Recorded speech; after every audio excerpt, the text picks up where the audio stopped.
myself Ishan Kumar, and I'm again back with new video after so long. It's been more than a month. एक महिना भन्दा बढी भइसक्यो नि त युट्युबमा भिडियो नबनाएको. सो कस्तो क्यामेरा साइ पर्सन अक्वर्ड फिल गरे जस्तो केही बोल्न नआस्तो फिल भएको के धेरै पछि बनाएको भएर होला. But I will make sure I will try to bring daily vlog afterwards. अबबाट चाहिँ डेली ब्लग्स ल्याउन ट्राई गर्छु. अनि I came to know that my subscriber has decrease instead of increasing and I know that's my fault because मैले चाहिँ भिडियोमा different कन्टेन्टहरू नयाँ भिडियोजहरू पोस्ट गरेको छैन. सो अब चाहिँ मेरो चाहिँ 15 days स्प्रिङ ब्रेक छ and then now I am free from study, free from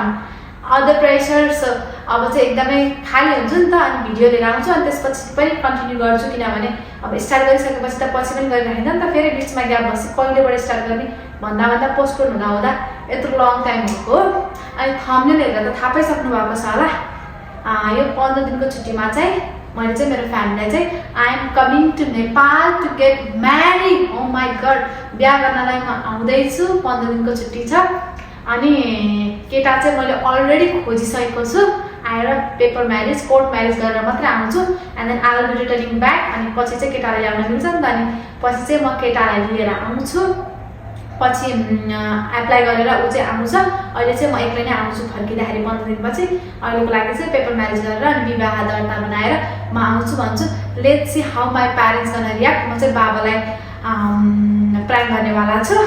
let's see how he गर्न रियाक्ट. अनि मेरो चोइसमा क्वेसन उठाउनुहुन्छ कि हुँदैन, एग्री गर्नुहुन्छ कि हुँदैन, रिसाउनुहुन्छ कि के गर्नुहुन्छ किनभने आएको त जम्मा 6 month भएको छ नि त. अनि 6 monthमा फेरि नेपाल जाने भन्दाखेरि सोसाइटीले के भन्ला, यो भन्ला त्यो भन्ला. अनि फेरि कोर्ट म्यारिज अब हाम्रो हिन्दू परम्परा अनुसार त पुरा बाजा बजाएर बिहा गर्ने हुने छ नि त. अनि के भन्नुहुन्छ, he gonna accept me and my choice भनेर. Let's see how he gonna reacts. म चाहिँ अब बाबालाई कल गर्दैछु. यस्तो राख्नु पर्यो देखियो. Hello dad.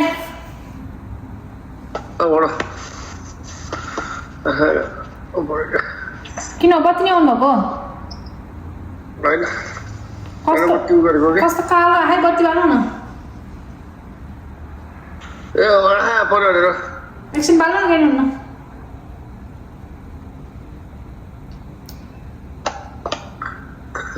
बालेर अलि उठेर बोल्नु न. अर्जेन्ट कुरा गर्न अर्जेन्ट कुरा गर्न अलि उठेर बोल्नु न.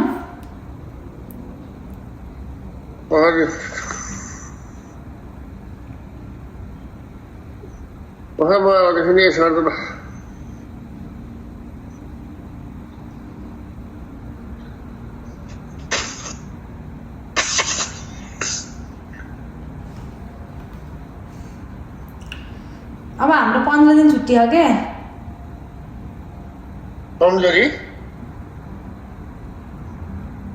दिन के जब सम्म गर्ने 15 दिन छुट्टी हो कलेज. अनि अब 15 दिनमा छुट्टी भइसकेपछि चाहिँ अब के गर्नु पर्यो भने के अरे नेपाल आउनु पर्यो.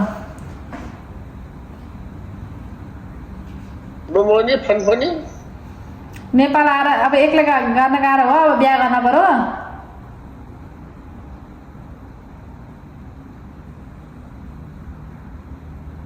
कस्तो नेटै घुमेको. नेपाल आएर अब बिहा गर्न पर्यो. नेपाल आएर बिहा गरेर अनि पछि पेपर म्यारिज गरेर कोर्ट म्यारिज गर्नु पर्यो. कोर्ट म्यारिज गरेर अनि आउनु पर्यो. त्यो गरेपछि मैले पढ्दै केटाले काम गर्दै सजिलो हुन्छ नि त. त्यही भएर अब नेपाल आउनु पर्यो. हजुरको विचार अब मैले के भन्ने हो र. 15 दिन छुट्टी हो. बरु 15 दिन छुट्टी भएपछि त नेपाल आएर अनि बिहा गरेर गयो भने त नि केटा ल्याउन मिल्छ 2-3 महिनामा.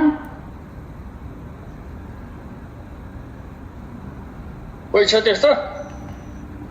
कोही छ त्यस्तो. पेपर म्यारिज होला.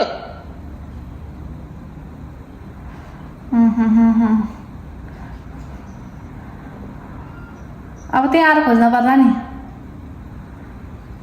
15 दिन त आएर उ गरेर जान्छ त. 3 महिना त हारा जान्छ अब त 15 दिन केटा छ के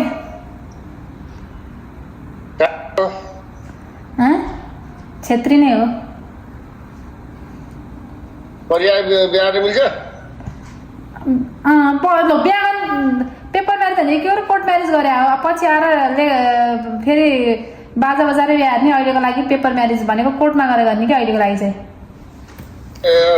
अहिले कोर्टमा गएर गर्ने अनि पछि 4-5 वर्षपछि आएर अनि बल्ल उस गर्ने क्या 4 वर्षपछि आएपछि अनि मजाले धुमधामले बिहा गर्ने अहिले चाहिँ कोर्ट म्यारेज गरेर आउने के अनि यही छ अब यही नेपालमै छ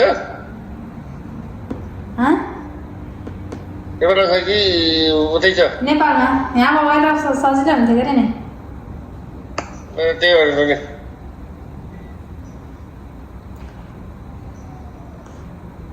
विचारेर आफ्नो मान्छे के भन्ने र अब एउटा केटा खोजिसक्यो छेत्री हो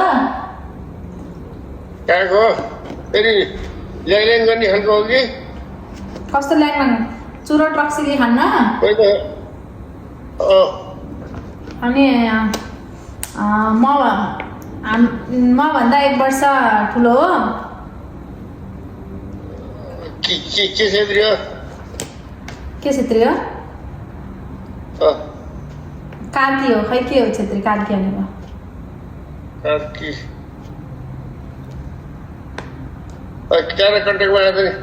क्या कन्ट्याक्टमा आयो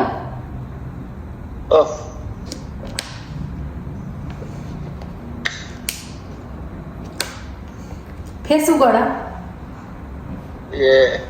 फेसबुकको सब कुरा त सबै कुरा ओके हुन्छ भन्ने त केही ग्यारेन्टी छ होइन मतलब होइन क्या साथी हो कि पहिलेबाटको के हो नाम सुप्रन कार्की अनि पछि जब गर्न पाइन्न है अनि केटालाई अब 15 दिनपछि म वहाँ गएर 15 दिनमा बिहा गरेर अनि सबै दर्ता गरेर आउँछु नि बिहा दर्ताहरू अनि एप्लाई गर्न मिल्छ हजुरहरू आउने बेलातिर केटा नै आउन मिल्छ क्या त्यति बेला भाइ ल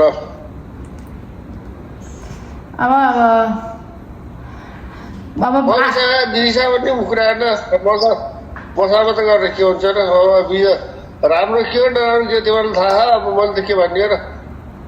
त्यो त हो एउटै घाइले आएर टाउको दुखाइ छ के हो भने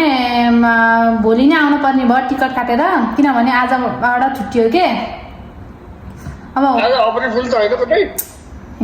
सुन नत्र होइन अब हजुरहरूले के भन्नुहुन्छ म आफै आउँछु भने अब हजुरहरूले आइज भने आउँछु के अरे अब खै यसो हेर्दा चाहिँ अब अप्रेल फुल हो कि आज कस्तो अप्रेल फुल हुन्छ सिरियस कसम 15 दिन छुट्टी हो के 15 दिन कहाँ हुन्छ त नि उनकालाई फोन गरेर उनका कति ऊ जस्तो लाग्यो मलाई त त्यो मोबाइल खिचेर त्यो के बनाउनलाई हुन्छ जस्तो लाग्यो त्यस्तो के गर्ने होला र मैले त्यस्तो गर्न छोडिसकेँ अहिले युट्युब च्यानल भन्नुको युट्युबमा के भनेर अनि युट्युबमा के बनाएर हाल्छु होला र मैले अहिले युट्युब बनाउन भ्याएको होइन पढाएको प्रेसरले के हो कार्की हो जोस् अब के हो भने अहिले चाहिँ अब कसैलाई पनि थाहा नदिने घर 2 जनाको घर परिवारमा मात्रै थाहा भयो कि म नेपाल बसी फ्यामिलीलाई नि भेटाउँछु अनि पछि 2 जनाको फ्यामिली कतै गएर भेटौँला अनि रेस्टुरेन्ट कहाँको हो कता भन्दाखेरि नयाँ बजार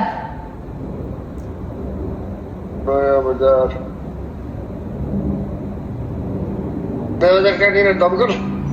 खै नयाँ बजार कहाँनिरको ठ्याक्कै कता अरे मैले नाम नि बिर्सिएँ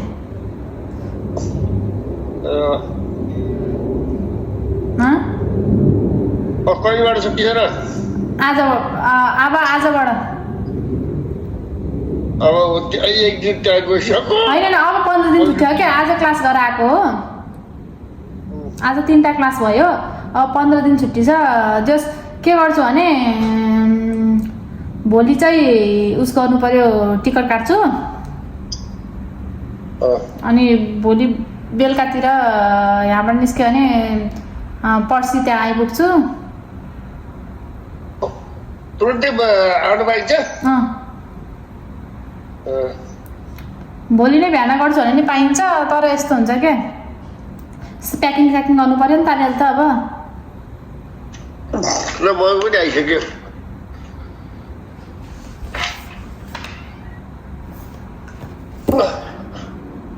अब है तिम्रो छोरी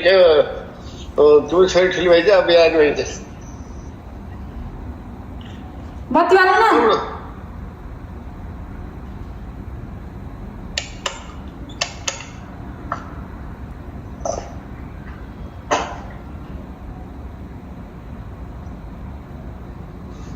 चलाएर गर ल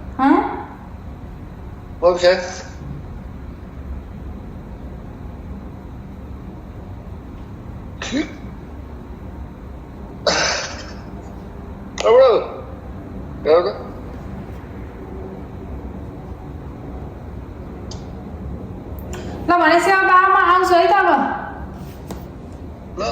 खै सबैले सल्लाह अनि म त के भने र अब घरको टिकट यस्तो हो के घरको मूल मान्छेसँग सोध्नु पर्यो अरूसँग त अब घरको मूल मान्छेले भनेपछि त अरूसँग त खासै केही भन नि त त्यही भएर अब हजुरले भनेपछि त अब युन साला र भिनाजुलाई अहिले भनिहाल्छु भोलि म जाने नेपालमा अब केही छ लैदिने भने लैदिन पर्यो हिँडिहाल्छु जस अब पर्मिसन चाहिँ मागौँ भन्ने कुरा हो अब यस्तो हुन्छ अब यहाँ अब स्टुडेन्टले अब काम गर्न नि यस्तो रेड हाने गरे हो त्योभन्दा अब आफू मस्त पढ्न पाइयो नर्स हुन पाइएपछि अनि केटाले मस्त काम गर्ने मैले पढ्न पाएँ भने त पछि त अनि अहिले दुईजनाले अब पछि जस्तै सँगै बिहा गर्ने भएपछि बरु अहिलेबाट दुःखबाटै दुईजनाले गर्ने नि पछि सुखमा डाइरेक्ट सँगै हुनुभन्दा एकजना दुःख गर्ने एकजना उस हुनुभन्दा त बरु अहिले दुईजनाले दुःख गर्ने पछि सुखको दिन दुईजनाले हुन्छ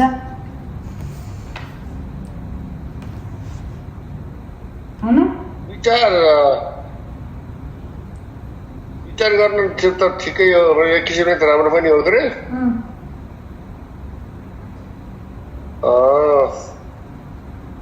राम्रो नि हो तर चाहिँ फेरि धोका पाइन्छ कि भन्ने कुरा हुन्छ जिन्दगी उल्टो पाल्टो धोका मात्रै पाइराखिएछ धोका होइन कस्तो भने हजुरहरूले त्यो बाजा बजाएर गरेको सुन्नु बाजा बजाएर गरेको बिहा चाहिँ सुन्नु न के हुन्छ सानी बाबालाई दिनु एकछिन मम्मी म पनि आएँ क्या तेरो कुरा सुनेर म पनि गएको लगेर ढोका आएँ सानी मम्मी 15 दिन छुट्टी छ अरे त्यो छुट्टीमा नेपाल आउनु पर्यो अरे नेपाल आएर अनि पेपर म्यानेज गर्न पर्यो अरे अनि पेपर म्यानेज गरिसकेपछि अनि फेरि 15 दिनपछि सानी फेरि अमेरिका जाने भई अनि के ठिक्क छ अरे कार्की हो अरे अनि अहिले उसले मजाले कमाइ गरेर पढ्न पाइयो नर्सिङ पढ्ने अरे अनि नर्सिङलाई गर्दाखेरि सजिलो भयो भोलि पर्सि अर्कोबाट आउँदाखेरि यही आएर बिहा गर्ने अरे ल भोलि अब म टिकट काट्छु मम्मी अनि पर्सि त त्यहाँ आइसक्छु के अरे 15 दिनको छुट्टी हो बिहा गरेर मात्रै आउने के यताउति केही नगर्ने पेपर म्यारेज गरेर अनि डकुमेन्टहरू बनाउन टाइम लाग्छ होला अनि गरेर अनि आउने के त्यसपछि इन्टरभ्यूको डेट बुक गर्न मिल्छ हजुरहरूको कसरी इन्टरभ्यू दिएर अनि आउनु मिलेपछि त मैले पढ्नु मलाई काम गर्न प्रेसर भन न म पढ्न पाएँ उसले काम गरेर अनि यताउति चौनलाई अब केटालाई पढ्नु नपरेपछि त आफूले अलिअलि कमाउन पायो नि त फुल्ली कमाउनु पायो नि त केटाले फुल्ली कमाउनु पायो मैले आफूलाई मात्रै खर्च यताउति ग्रोसरी सोसरी यताउति गर्न पाएँ भने त बच्ने भयो नि त अलिकति एक्लैलाई गाह्रो हुने भयो अनि त्यही भएर बाबालाई भनेको ठिक छ अरूले के भन्छन् भन्नुहुन्छ मेन घरको मूल मान्छेले भन्दैछ त अरूले त के भन्ने भयो त नि होइन मम्मी कसले सुन्ने हो र आफूलाई हो आफूलाई के ठिक हुन्छ भन्ने हो मेन आफूलाई होस् भन्ने ल भन्छ के राइट के गर्छ भन्ने थाहा हुन्छ। खै बाबाले नि त ल बाबा म भोलि आउने भए अरू आउने यताउति भन्न पर्दैन कि जस्ट आउने हो पेपर म्यारेज गर्ने जाने हो यताउति सबलाई किन भन्नु पऱ्यो र परेन कसैलाई थाहा छैन भने अब आउने हो दुईजना घर परिवार भेट्ने दुईजना घर परिवार भेटेर पेपर म्यारेज गर्ने भ्याइयो क्या अनि के अनि अरूलाई किन भन्नु पऱ्यो र थाहा भएर अरूले के गरिदिने होइन के को गरिदिने होइन दुःख गर्ने हेर्ने होइन सुख पर्ने हेर्ने होइन आफूले गर्ने केही भन अनि केटा घर कहाँ हो र? नयाँ बजार ल मम्मी ल ल ल सुत्न ल रातिको 1:30 भयो ल ल के अरे तसा कुरा सुनेर यहाँ ढोकलमा निकिन्छ त्यहाँनिर अनि के हो भनेर ढोका भन्दा मम्मी कुरा सुनेर सुन्नु अब हाम्रो हेर के हो राति बोलेछन् के भएर बोलेछन् राति भनेर के त होला भनेर ल मम्मी ल राख्दै आई लिटरली कान्ट बिलिभ मेरो बोयफ्रेन्ड छ म नेपाल गएर आउँछु भन्दा पनि माई फ्यामिली एग्री हो माई गड म त कस्तो सक भइरहेको छु कि मैले बोयफ्रेन्ड बनाएर यस्तो भन्यो भने नि मेरो फ्यामिलीले चाहिँ इजिली एग्री गर्नु हुँदैछ किनभने डिसिजन चाहिँ आफ्नो हो नि त लाइफ बिताउने आफैले हो आफूले जो ठिक छ भनेर चुज गरिसकेपछि हामीले के भन्ने कुरा आउन भनेर भन्दा त म त यस्तो सक भएको कि oh my god how blessed I am to have such a supportive family आएको 6 महिना पनि भएको छैन अरूले के भन्छ को भन्छ केही नभनिकन they agree me to come over there अनि केटा मैले चुज गरेको भनेपछि के पनि भन्नु भएन कि नाइ नास्ति त परको कुरा अझै कस्तो हो के हो कहाँ के कति पढेको कति जागिर खान्छ अहिलेको त सबै कुराहरू फ्यामिलीलाई त अब आफ्नो छोरी दिने भनिसकेपछि सबै कुराहरू सोध्नुहुन्छ होइन उहाँको राइट्स पनि हो त्यो सोध्ने तर मैले आफूले चुज गरेको भनेपछि आफूलाई चुज गरेँ भनेपछि सही नै चुज गरिस् होला भनेर oh my god they easily agree me to do so म त एकदमै खुसी भइरहेको छु अनि उहाँ चाहिँ रातिको 1:30 बजिरहेको छ अनि म बोलेको सुनेर मम्मी पनि आउनु भइरहेछ मैले खास गरी बाबालाई प्लान गर्छु भनेको म बोलेको सुनेर मम्मी पनि आउनु भएको छ बाबाको रुममा ओ माई गड अब फ्यामिलीलाई भन्दाखेरि त फ्यामिलीको रियाक्सन के आउँछ होला माई गड म त कस्तो भयो अहिले त साँच्चैको भइदियो हुन्थ्यो भने जस्तो भयो क्या अहिले त मम्मीहरूको रियाक्सन देखेर त ओहो